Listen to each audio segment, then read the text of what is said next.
Hello সবাইকে, very good morning. তো রোদ ঝলমল করা একটা সুন্দর সকালে কিন্তু আমরা উঠে পড়েছি। আর সব কিছুই কিন্তু ভগবানের দান, এটা কিন্তু মানতেই হবে। তো চারপাশে দেখো কি সুন্দর রোদ উঠেছে।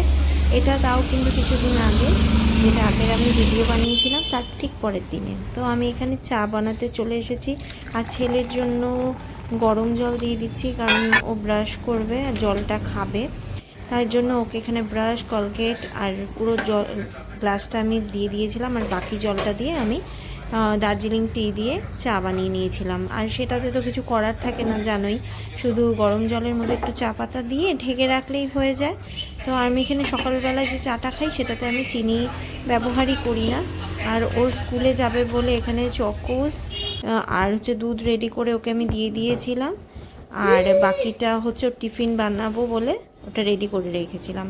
সব কিছু রেডি হয়ে এই দেখো বাবার সাথে ছেলে অপেক্ষা করছে বাইরে বাসের জন্য। আর আমি এখান থেকে টুক করে একটা ভিডিও বানিয়ে নিয়েছি তোমাদের সাথে দেখাবো বলে। আর দেখো কি সুন্দর রান্নাঘর থেকে আলো বা রোদ আসছে। আর এখানে আমি কিন্তু সকালবেলায় রান্নাটা বসিয়ে দিয়েছিলাম, যেহেতু পালং শাক ছিল বাড়িতে। পালং শাকটা অল্পই ছিল, তো অল্প পালং শাকের মধ্যে বেশি করে একটু কুমড়ো, মটরশুঁটি আর বেগুন দিয়ে ভালো করে বানিয়ে নিয়েছিলাম। একটু বেড়েও ছিল আর খুব টেস্টও হয় কিন্তু খেতে। আমরা তো এইভাবেই খাই, তোমরা কিভাবে পালং শাকটা বানাও অনেকে কিন্তু কমেন্ট করে জানাবে। আর বাকি এই যে শিম চচ্চড়ি বানাবো আজকে, মানে শিম বাহার আর বেগুন ভাজা, আর ওদিকে যা যা করবো তাই। আর এখানে আমার কিছুটা ময়দা আমি রেখে শিলিগুড়ি চলে গেছিলাম। সেই শিলিগুড়ির থেকে আসার পরে ময়দাটা একটু রোদে দিয়েছিলাম যাতে নষ্ট না হয়।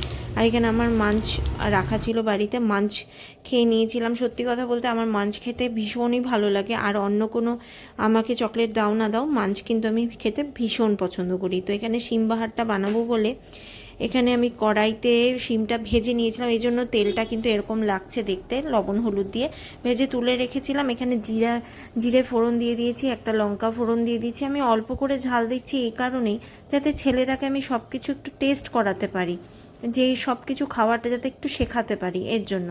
তো এখানে আমি পেঁয়াজটা একটু লাল লাল করে ভেজে নেব। আর এখানে দেখো শিমবাহারের জন্য মেন যেটা ইনগ্রিডিয়েন্টস সেটা হচ্ছে বেসন।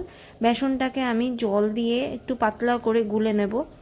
তো ওটা গুলে গ্যাসের আঁচটাকে একদম কমিয়ে বা বলতে গেলে বন্ধ করেই আমি বেসনের যে পাতলা ব্যাটারটা আছে ওটা আমি এটার মধ্যে দিয়ে দেব। কারণ এটা যদি গ্যাস জ্বালানো থাকে অনেক সময় কি হয়, এটা দলা পাকিয়ে যায় গরমে। তো এটার মধ্যে আমি লবণ, পরিমাণ মতো হলুদ, লঙ্কার গুঁড়ো, আর কেউ চাইলে জিরে গুঁড়ো, ধনে গুঁড়ো দিতে পারে, কিন্তু আমি সেদিন সেটা দেইনি। তো এইভাবে ভালো করে নাড়াচাড়া করে অল্প জল দিয়ে দিয়ে এটাকে পাতলা করতে হবে। আর তার মধ্যে ভাজা যে শিমটা রয়েছে, তো ওই শিমটাকে দিয়ে ভালো করে নাড়াচাড়া করতে হবে। তার মধ্যে এটার মধ্যে আমি কিছুটা ধনে পাতা কুচিও দিয়ে দিয়েছিলাম। এই রান্নাটা ঠিক আমার বড় পিসি শাশুড়ির থেকে শেখা। উনি এসেছিলেন, কিছুদিন ছিলেন, তো তখন উনি এটা করেছিলেন। উনার মতো তো এত হয়তো ভালো হয়নি, কারণ উনার প্রসেস আলাদা, উনারটা আরও টেস্ট হয় বেশি। লাস্টে চিনি দিয়ে গরম মশলা দিয়ে নামিয়ে নিয়েছিলাম। আর এইটুকুই রান্না করেছিলাম। দেখো পাতলা করে মুগের ডাল বানিয়েছিলাম, কারণ সেরকম কিছু গ্রেভি, সবই গ্রেভি ছিল। তো এটার মধ্যে ফুলকপি, শিম, মটরশুঁটি সব দিয়ে সুন্দর করে বানিয়েছি।